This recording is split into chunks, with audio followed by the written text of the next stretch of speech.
And in other news, a new aircraft carrier is headed to the Middle East to keep outdoor dining areas clean and safe. And in other news, a new aircraft carrier is headed to the Middle East following reports of issues on the long-deployed USS Lincoln. It has set a record for uninterrupted time at sea amid the war with Iran. News Nation Washington correspondent Gabrielle Caracciolo joining us live with where things stand this morning. Gabrielle, good morning. Good morning. There is a growing group of lawmakers asking questions, demanding answers from the Trump administration about what exactly the conditions are like aboard this aircraft carrier. I'm calling for this administration and the Department of Defense here to investigate what's going on aboard the Abraham Lincoln. Arizona Senator and retired Navy Captain Mark Kelly is among the lawmakers taking to social media, demanding answers about the USS Lincoln. The Lincoln has been supporting military operations in the Middle East, deployed for more than 260 days.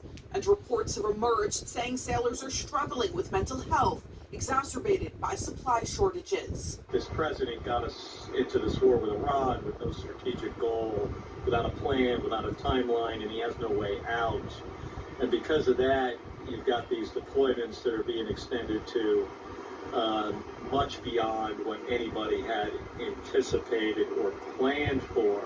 The U.S. Central Command, which oversees military operations in the Middle East, called reports of issues false, saying that the sailors and Marines aboard remain resilient and resolved, and that, quote, the rampant misreporting on the Abraham Lincoln's historic deployment is a disservice to our men and women in uniform and their loved ones. And now the USS George Washington is on its way to the Middle East. It's unclear at the moment, though, if that means the Lincoln will be heading back home soon. Vanessa? Gabrielle, of course, with this war with Iran, gas prices are on the rise. Do we have any updates on the control of oil shipping through the Strait of Hormuz? Well, there's been a lot of back and forth this week, both the U.S. and Iran saying and insisting that they have total control over the strait. President Trump put out on Truth Social a couple of days ago, I think we will keep it, in reference to the Strait of Hormuz, but Iran has been demanding that the U.S. lift its blockades of the ports there in Iran in order to actually relinquish some of the control that they have. We'll have to see if the president brings this up at all today when he's out on Long Island, but otherwise it seems kind of unclear who actually has control. We'll keep an eye on that back and forth. Gabrielle, thank you so much for that report live in Washington. And at 6:18 here, a piano